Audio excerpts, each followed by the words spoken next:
नमस्कार दोस्तों, 3 जनवरी 2026 रात के लगभग 2 बजे फ्लोरिडा में पर्दों से ढका हुआ एक कमरा, अंधेरे में सिर्फ स्क्रीन्स की रोशनी और उन स्क्रीन्स के सामने बैठा है दुनिया का सबसे पावरफुल आदमी, US president Donald Trump. Trump screen पर देखते हुए पॉपकॉर्न नहीं खा रहे हैं, ना ही वो कोई मूवी देख रहे हैं, बल्कि वो अपनी आर्मी को एक लाइव फीड पर हजारों मील दूर एक घर पर धावा बोलते हुए देख रहे हैं। ये घर वेनेजुएला की राजधानी काराकस में है और इस घर में सो रहे हैं वेनेजुएला देश के प्रेसिडेंट निकोलस मादुरो। गहरी नींद में सोते हुए ये इस बात से अनजान है कि कुछ ही मिनटों में इन्हें किडनैप किया जाने वाला है। कुछ देर पहले की बात है, अमेरिकन हेलीकॉप्टर समुद्र के ऊपर से सिर्फ 100 फीट की ऊंचाई पर उड़ते हुए वेनेजुएला की टेरिटरी में एंटर करते हैं। ये हेलीकॉप्टर्स इतने नीचे उड़ रहे थे कि रेडार भी इन्हें कैच नहीं कर पाया। काराकास के पूरे शहर की बिजली पहले ही एक साइबर अटैक के जरिए काट दी गई थी। पूरा शहर अंधेरे में डूबा हुआ था। और फिर डेल्टा फोर्स के कमांडोस हेलीकॉप्टर से रस्सियों के जरिए नीचे उतरते हैं मादुरो के घर की छत पर। बिना ज्यादा आवाज किए ये खिड़की से बेडरूम में घुसते हैं, उसी बेडरूम में जहां मादुरो अपने बिस्तर पर सो रहे थे। इस पॉइंट पर मादुरो की नींद खुल जाती है और वो अपने स्टील रीइंफोर्स्ड सेफ रूम की तरफ भागने की कोशिश करते हैं। कमांडोज भी तेजी से मूव करते हैं, वो दरवाजे तक पहुंच जाते हैं लेकिन दरवाजे को बंद नहीं कर पाते और उससे पहले ही सोल्जर्स इन्हें पकड़ लेते हैं।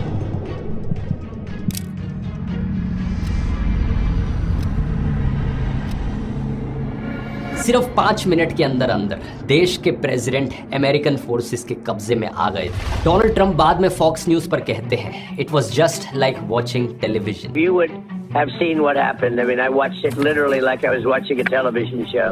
मुझे ऐसा लग रहा था कि मानो मैं टीवी देख रहा हूं, लेकिन ये कोई टीवी शो नहीं था। ये था मॉडर्न हिस्ट्री का सबसे चौंकाने वाला मिलिट्री ऑपरेशन, जिसमें अमेरिका ने एक सॉवरन कंट्री के इलेक्टेड प्रेसिडेंट को उसके ही घर से किडनैप कर लिया।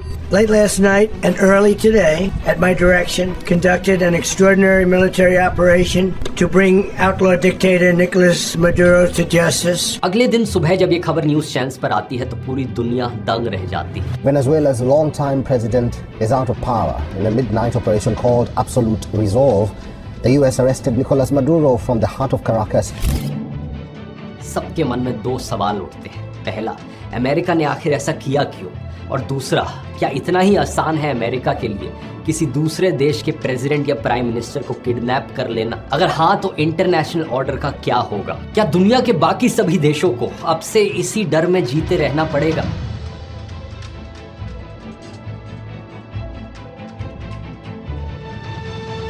सिटिंग प्रेसिडेंट को कैप्चर करने वाला ये ऑपरेशन एक रात में नहीं हुआ दोस्तों। इसकी प्लानिंग महीनों पहले शुरू हो गई थी। जब पूरी दुनिया को लग रहा था कि वेनेजुएला में सब नॉर्मल है, तब अगस्त 2025 में ही CIA सीक्रेटली अपनी एक छोटी टीम वेनेजुएला के अंदर भेज चुका था। इस टीम का काम था मादुरो की हर मूवमेंट को ट्रैक करना। वो कहाँ रहते हैं, कहाँ ट्रैवल करते हैं, क्या खाते हैं, क्या पहनते हैं और यहाँ तक कि उनके पेट्स कौन से हैं, हर चीज को ट्रैक किया गया। इसके अलावा CIA का एक सोर्स वेनेजुएलन सरकार के अंदर भी काम कर रहा था। ये इनसाइडर मादुरो की एग्जैक्ट लोकेशन और मूवमेंट्स की इंफॉर्मेशन सीधे अमेरिका को दे रहा था। सुनने में बहुत आसान लगता है, लेकिन ये मिशन असलियत में बेहद खतरनाक था। CIA की इस टीम के पास कोई डिप्लोमेटिक कवर नहीं था। अगर ये पकड़े जाते तो अमेरिका ऑफिशियली कुछ नहीं कर सकता था। ठीक वैसे ही जैसा फिल्मों में दिखाया जाता है, ऑपरेशन के लिए ग्राउंड तैयार हो रहा था। अब बस एक ट्रिगर चाहिए था। नवंबर 2025 ट्रंप और मादुरो के बीच एक फोन कॉल होती है। इस कॉल में ट्रंप ने मादुरो को साफ कह दिया था, पावर और देश छोड़ दो, यही तुम्हारे लिए सबसे अच्छा है। ये एक तरह से ट्रंप की तरफ से मादुरो को एक अल्टीमेटम था, लेकिन मादुरो ने मना कर दिया। Secretary of state Marco Rubio ने बाद में प्रेस कॉन्फ्रेंस में कहा, निकोलस मादुरो को इस सब से बचने के लिए बहुत जेनरस ऑफर्स दिए गए थे, लेकिन उन्होंने हमारी बात नहीं मानी। But I want to be clear about one thing. Nicolas Maduro had multiple opportunities to avoid this. He was provided multiple very, very, very generous offers and chose instead to act like a wild man, chose instead to play around. And the result is what we saw tonight. Maduro के मना करते ही इस operation की preparation advance stage में पहुंच गई। इसके बाद अमेरिका ने कुछ ऐसा किया जो सुनने में सीधा मिशन इम्पॉसिबल फिल्म का एक सीन लगता है। अमेरिकन फोर्सेस ने केंटकी में मादुरो के घर का एक एग्जैक्ट डुप्लीकेट बनाया और यहाँ डेल्टा फोर्स के कमांडोज ने पूरे ऑपरेशन का रिहर्सल किया। इसके साथ ही अमेरिका ने वेनेजुएला के आसपास अपने fighter jets, navy special operations aircraft और रीपर ड्रोन्स डिप्लॉय कर दिए। दिसंबर की शुरुआत में व्हाइट हाउस को लगा कि मादुरो के सपोर्ट सिस्टम में दरारें आ रही हैं, लेकिन यह बात गलत साबित हुई। इसके बाद 25 दिसंबर क्रिसमस का दिन ट्रंप ने ऑपरेशन की फाइनल मंजूरी दे दी। क्रिसमस हॉलीडेज में ऑपरेशन की टाइमिंग को इसलिए चुना गया क्योंकि वेनेजुएलन मिलिट्री के बहुत सारे जवान छुट्टी पर होते हैं इस समय। लेकिन इसी बीच एक प्रॉब्लम भी आई है। वेनेजुएला में मौसम खराब था, इसके कारण ऑपरेशन को कई दिनों तक स्टैंड बाय पर रखना पड़ा और अमेरिका सही कंडीशंस का इंतजार करता रहा। आखिरकार 2 जनवरी 2026 को वेदर थोड़ा क्लियर हुआ और रात के 10:46 पर ट्रंप ने फाइनल गो अहेड दे दिया और इसके बाद शुरू हुआ एक ऐसा ऑपरेशन जो दुनिया में कभी नहीं देखा गया है। ट्रंप के ऑर्डर के बाद 20 अलग अलग बेसिस से 150 से ज्यादा अमेरिकन मिलिट्री हवाई जहाजों ने उड़ान भरी। इसके बाद एक साइबर ऑपरेशन के जरिए काराकस शहर की पूरी बिजली काट दी गई। पूरा शहर अंधेरे में डूब गया। लोगों को समझ नहीं आया कि हो क्या रहा है और फिर एयर स्ट्राइक्स की गई। काराकस के आसपास के रेडार और एयर डिफेंस सिस्टम्स को डिस्ट्रॉय कर दिया गया ताकि हेलीकॉप्टर्स के लिए रास्ता और ज्यादा साफ हो सके। इसमें 40 लोगों की मौत हुई दोस्तों। और इसी बीच अमेरिकन हेलीकॉप्टर समुद्र के ऊपर सिर्फ 100 फीट की ऊंचाई पर उड़ते हुए काराकस की तरफ आगे बढ़े।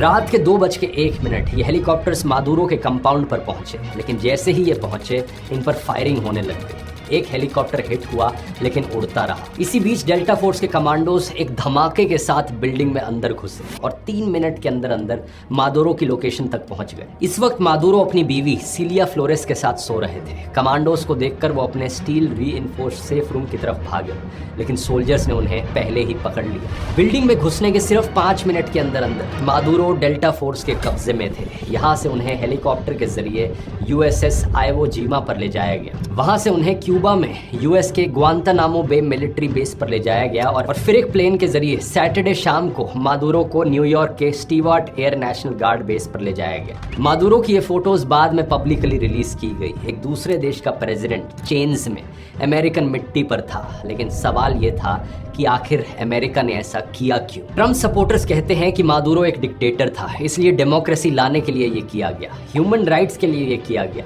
ट्रंप खुद कहते हैं कि ड्रग ट्रैफिकिंग की वजह से ऐसा किया गया, लेकिन असली वजह है यहाँ पर दोस्तों ऑयल, सीधा सीधा कहा जाए तेल।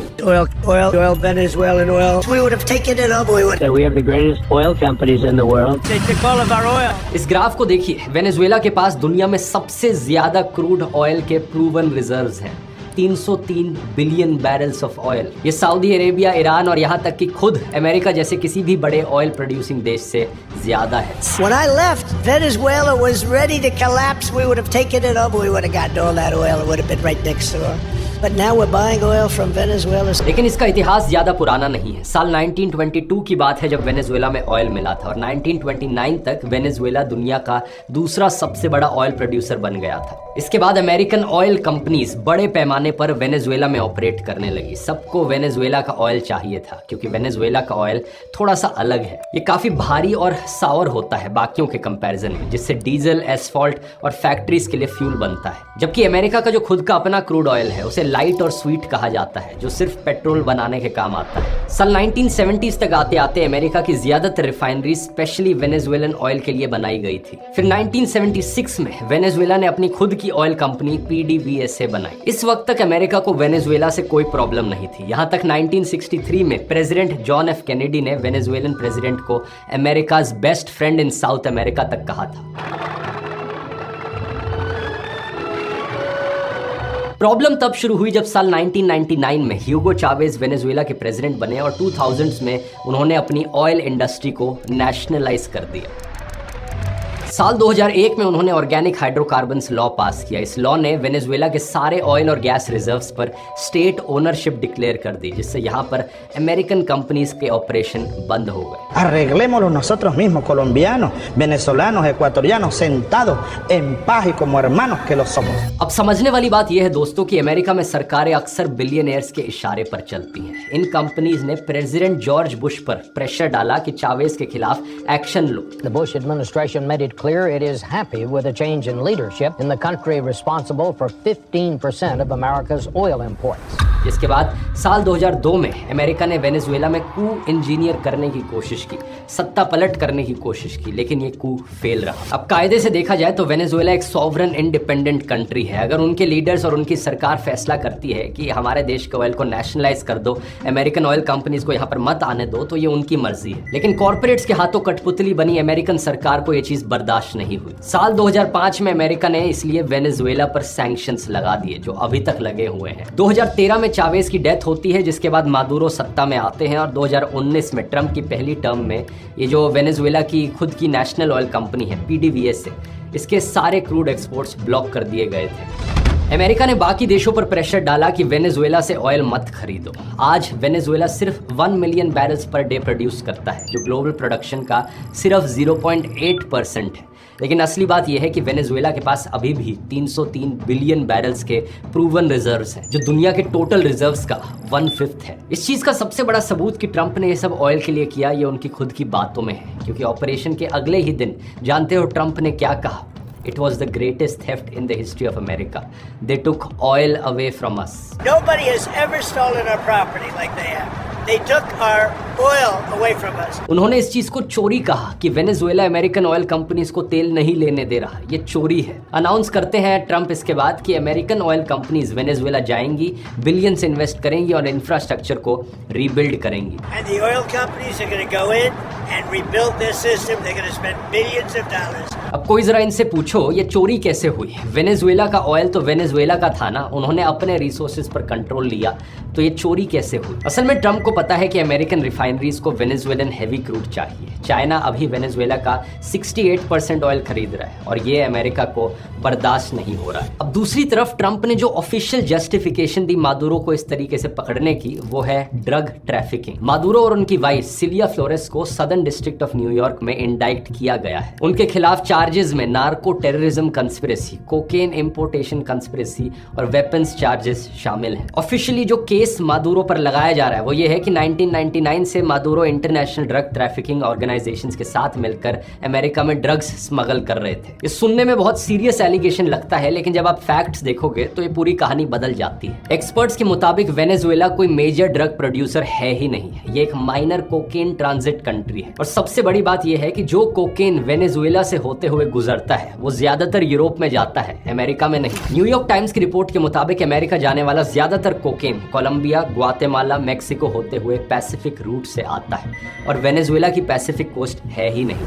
इंडाइटमेंट में क्लेम किया गया है कि 2020 तक वेनेजुएला से हर साल 200 से 250 मैट्रिक टन कोकेन शिप होता था। अब इस नंबर को अगर आप कंपेयर करो तो 2018 में सिर्फ ग्वाटेमाला से 1400 मैट्रिक टन कोकेन गुजरता था। ये वेनेजुएला के कंपैरिजन में कई गुना ज्यादा है। तो अगर ड्रग ट्रैफिकिंग इतनी बड़ी प्रॉब्लम थी तो अमेरिका ने वेनेजुएला को क्यों अटैक किया, ग्वाटेमाला को क्यों नहीं अटैक किया? इसके अलावा ट्रंप कहते हैं कि ये ऑपरेशन अमेरिकन को मारने वाले ड्रग्स के खिलाफ है, लेकिन अमेरिका में जानते हो ज्यादातर ओवरडोज की जो डेथ्स होती हैं वो किसकी वजह से होती हैं? फेंटानिल की वजह से। इससे हर साल हजारों लोग मारे जाते हैं अमेरिका में, लेकिन फेंटानिल वेनेजुएला से नहीं आता बल्कि मेक्सिको से आता है। मेक्सिको में ये ड्रग चाइना से आने वाले केमिकल से बनाया जाता है। वेनेजुएला का फेंटानाइल ट्रेड में कोई नोन रोल नहीं है। तो अगर ट्रंप सच में ड्रग डेथ्स को रोकना चाहते थे, सवाल फिर से वही है, वेनेजुएला को क्यों टारगेट किया गया? इस ऑपरेशन से 3 दिन पहले मादुरो ने एक इंटरव्यू दिया था। इसमें उन्होंने कहा था कि अमेरिका उन पर वेपन्स ऑफ मास डिस्ट्रक्शन होने या न्यूक्लियर वेपन्स डेवलप करने का कोई आरोप नहीं लगा सकता,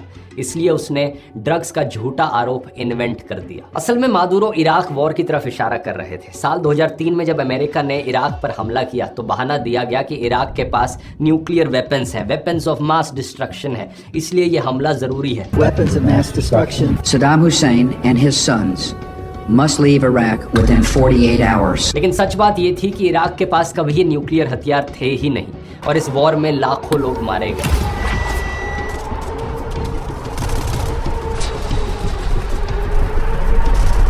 मादुरो ने कहा कि ठीक इसी तरीके से वेनेजुएला पर जो ड्रग ट्रैफिकिंग का आरोप लगाया जा रहा है ये झूठा है। एक और इंटरेस्टिंग चीज यहाँ पर यह है कि दिसंबर में ट्रंप ने हॉन्डुरस के former president Hwan Orlando Hernandez की सजा माफ की थी, जबकि हर्नांडेज को 400 टन से ज्यादा कोकेन अमेरिका स्मगल करने के लिए यूएस कोर्ट ने कन्विक्ट किया हुआ था। तो जब अमेरिका को लगता है कि कोई देश उसके फेवर में काम कर रहा है तो सारे गुनाह माफ कर दिए जाते हैं, और जब अमेरिका को लगता है कि कोई देश उसके खिलाफ है तो झूठे कारण भी यहाँ पर इन्वेंट कर दिए जाते हैं।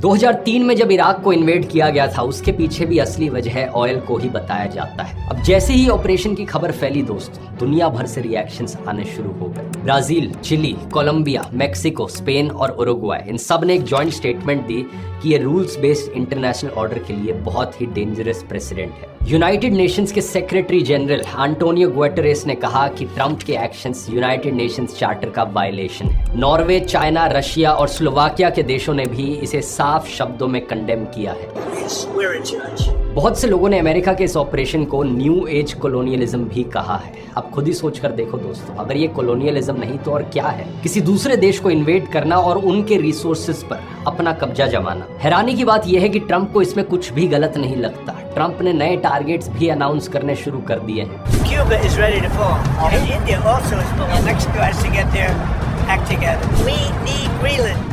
वेनेजुएला के सुप्रीम कोर्ट ने वाइस प्रेसिडेंट डेल्सी रोड्रिगेज को इंटरिम प्रेसिडेंट बना दिया है, लेकिन ट्रंप ने उन्हें भी धमकी दे डाली। ट्रंप को उम्मीद थी कि रोड्रिगेज कोऑपरेट करेंगी, लेकिन ऑपरेशन के कुछ ही घंटों बाद रोड्रिगेज ने पब्लिकली इसे रिजेक्ट कर दिया। उन्होंने इस ऑपरेशन को एक सैवेज अटैक बताया। We condemn this brutal, savage form of aggression against our people. Venezuela के बाद ट्रंप ने कोलंबिया, क्यूबा और मेक्सिको को भी धमकी दी है। कोलंबिया के बारे में तो ट्रंप ने साफ कह दिया कि वहां भी वेनेजुएला जैसा ऑपरेशन हो सकता है। इसके अलावा ट्रंप ने एक बार फिर से ग्रीनलैंड पर कब्जा जमाने की पुरानी बात को रिपीट भी किया। और सिर्फ इतना ही नहीं, ट्रंप ने इंडिया को भी धमकी दी है कि अगर इंडिया रशियन ऑयल खरीदना बंद नहीं करता तो टैरिफ्स और बढ़ा दिए जाएंगे। I spoke with Prime Minister Modi of India and just continue to pay massive tariffs. इस सब के बीच ना तो हमारे 56 इंच वाले प्रधानमंत्री मोदी की, ना ही लेजर आई वाले हमारे फॉरेन मिनिस्टर जयशंकर की हिम्मत हुई है ट्रंप को साफ शब्दों में कंडेम करने की। देखकर लगता है कि वो भी डोनाल्ड ट्रंप के सामने एक डरपोक बिल्ली की तरह बन गए हैं। Prime Minister Modi came to see me. Sir, may I see you, please? अब यहाँ पर सवाल ये भी उठता है कि क्या ट्रंप का वेनेजुएला पर इस तरीके से अटैक करना लीगल है? इसका सीधा सीधा जवाब है दोस्तों,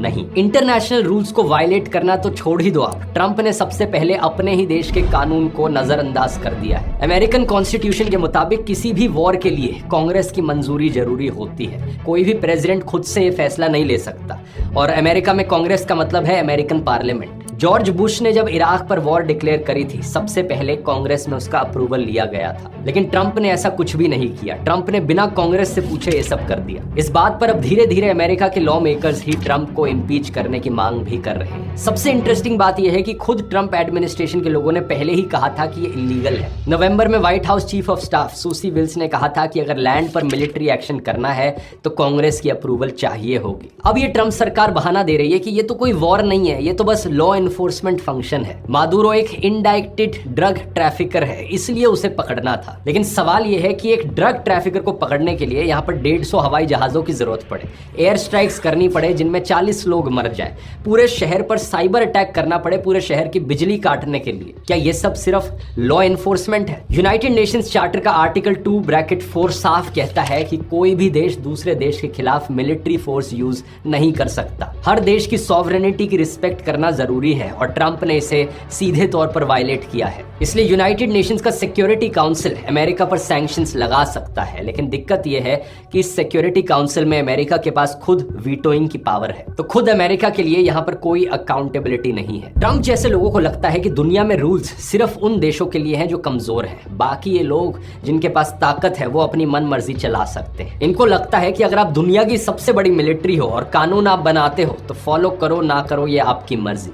यही है इनके हिसाब से दुनिया का नया वर्ल्ड ऑर्डर। लेकिन ऐसा वर्ल्ड ऑर्डर दुनिया के सभी देशों के लिए बहुत खतरनाक है, क्योंकि अगर अमेरिका ये कर सकता है तो कल को चाइना बोलेगा कि मैं भी ये कर सकता हूँ, कल को रशिया बोलेगा मैं भी ये कर लेता हूँ। हर बड़ा देश हर छोटे देश पर अपनी मनमानी करने की सोचेगा। इस तरीके से अगर दुनिया आगे बढ़ती रही तो फिर से वर्ल्ड वॉर की स्थिति आ जाएगी। मादुरो एक अच्छे लीडर थे या नहीं, एक डिक्टेटर थे या नहीं, उन्होंने कितना अत्याचार किया अपने लोगों पर, ये सब अलग सवाल है। लेकिन एक सॉवरन कंट्री के प्रेसिडेंट को बिना किसी इंटरनेशनल प्रोसेस के रात के अंधेरे में उनके ही घर से उठा लेना, और वो भी सिर्फ उस देश के रिसोर्सेज पर कब्जा जमाने के लिए, ये कोई जस्टिस नहीं है। इस सब के बीच दोस्तों यहाँ पर एप्स्टीन फाइल्स का एक और कारण भी बताया जा रहा है। कुछ ही दिन पहले एप्स्टीन फाइल्स रिलीज हुई जिनमें ट्रंप का नाम बार बार देखा गया। ट्रंप पर सीधे तौर पर रेप करने के आरोप लग रहे हैं और इसके सबूत भी साफ मिल रहे हैं। इसलिए कई लोगों का मानना है कि वेनेजुएला में ये ऑपरेशन करने के पीछे एक और कारण ये एप्स्टीन फाइल्स थी। ट्रंप बड़े डेस्परेटली चाहते हैं कि मीडिया में इस सब की बात ना हो,